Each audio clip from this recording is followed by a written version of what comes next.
mga kol, welcome back sa ating YouTube channel, Sorpas TV. Sa bago lang sa ating channel, huwag niyo kalimutan like and subscribe. Click na rin yung notification bell para laging updated sa ating mga susunod na video uploads kaya ito.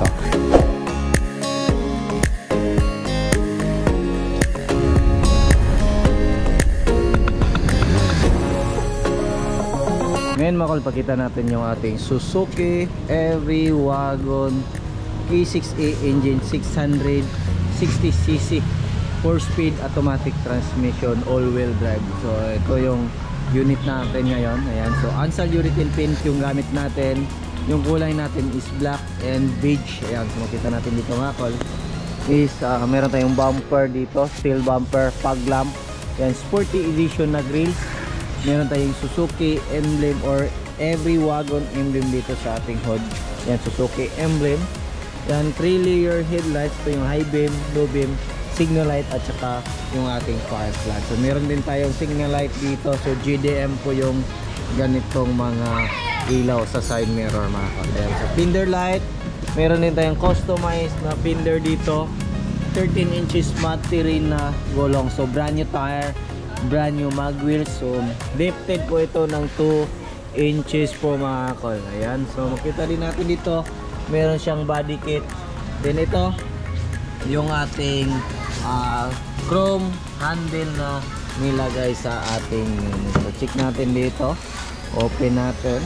Ayan, so yan, dito makita natin meron tayong remote sa ating power slide. So functional po yung remote ng ating power slide mga kol. Long press lang natin dito mga kol, pusa na yang papasok yung ating sliding door or mag-slide. Ayan, so long press lang natin. Ayan, so nakita natin yan, papasok po yung ating auto step pag naka close na po yung ating sliding door. So makita natin dito mga tol, black po yung gitna natin para pag tinignan natin dito sa malayuan, para siyang buong salamin. Ayan, so dito meron pa rin tayong fender dito. Ayan, so 13 inches matte terrain tire. Kinulayan natin ng kulay red yung brake drum natin.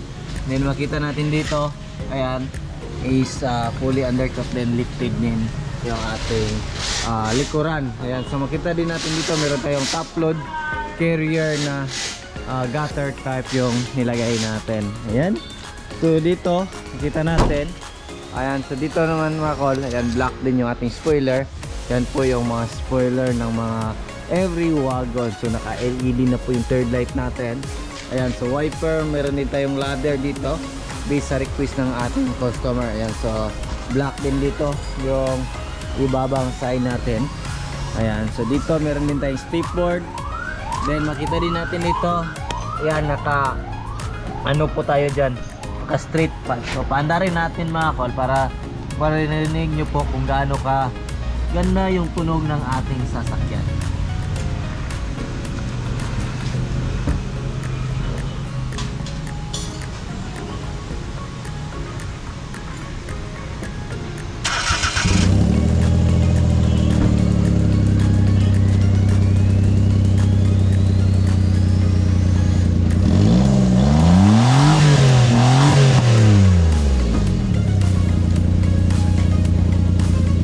Tunog ng ating sasakyan mga kol. Ayan, makita din natin dito fully undercoat po yung unit natin. So ayan, kita natin dito. So yun, so dito makita natin meron tayong third seat dito sa likuran. Yan, at the same time pwede natin yung gawing storage box, left and right po yan. Din dito brand new yung mating natin. Naka VIP concept yung ceiling natin mga kol. Yan po yung request ng ating customer na design. Ayan, so fully cover siya ng plastic, left and right yung ating unit. So check naman natin dito. Ayan, so yung power slide. Ayan, so naka VIP concept yung ating mga upuan. Yan po yung upuan ng ating unit. So left and right, at the same time meron siyang cup holder dito.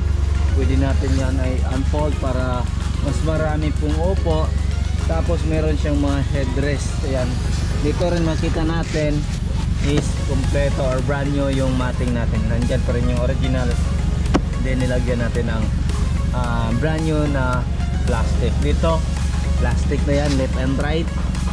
Then dito makita natin yung ating jack at saka yung tire range natin. Then dito yung riser natin. Ayan. Makita natin dito. Ayan. So makita natin dito yung ating main power window switch. So front and rear. Ayan. Then dito sa likuran. Ayan, functional po lahat ng mga power window. So meron din tayong extra fan dito. Ayan, check natin. Ayan, so functional lahat. Pwede natin i-move forward.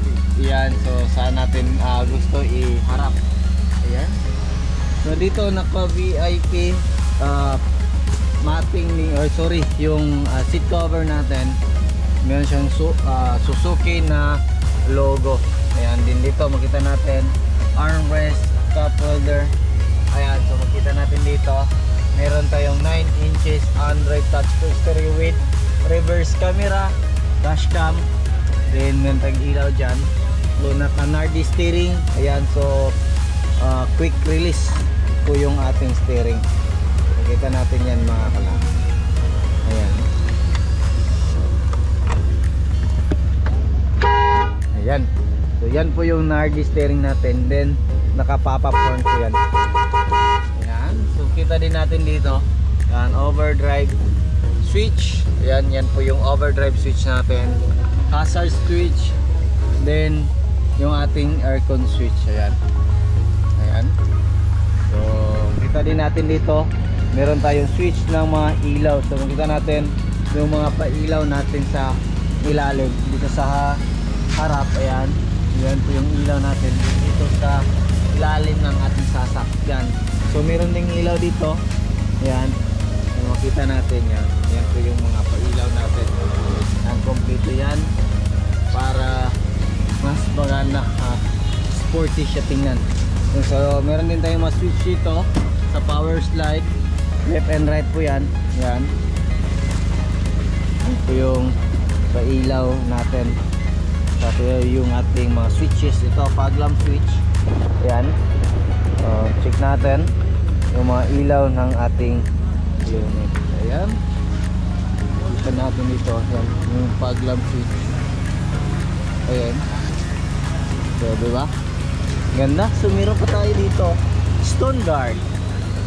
So loaded talaga yung unit. So yan po yung request ng ating customer na mga design or yung mga accessories na gusto ipalagay. So tingnan naman natin dito. Yan po yung makina ng ating unit.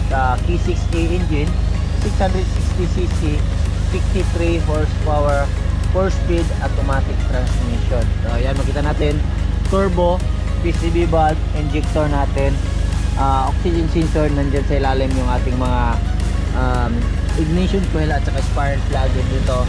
Makita natin yung ating yan, makita natin dito tayo mag-refill ng engine oil. Then titingnan naman natin sa kabilang side.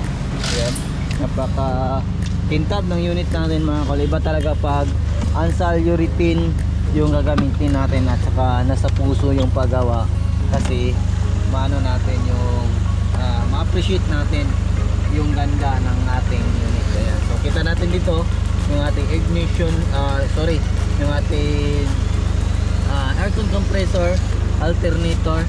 Ayan, yung ating throttle body, yung TF gauge, din yung engine oil gauge natin, air filter housing, main fuse box, din yung ating ECU. So yan, kompleto yan, bagong change oil, ETF. Yan, kompleto na yan lahat mga kol. So yung presyo nito is umabot po siya ng 420,000 all in na po yan mga kol. Pero yung basic setup nito, double power slide, is 300,000. Pero dahil sa maraming in-upgrade, yung mga lift up, yung mga material na gulong, ayan, so naka VIP concept, yung bumper, yung mga stone guard, kasama na yan lahat ng mga accessories.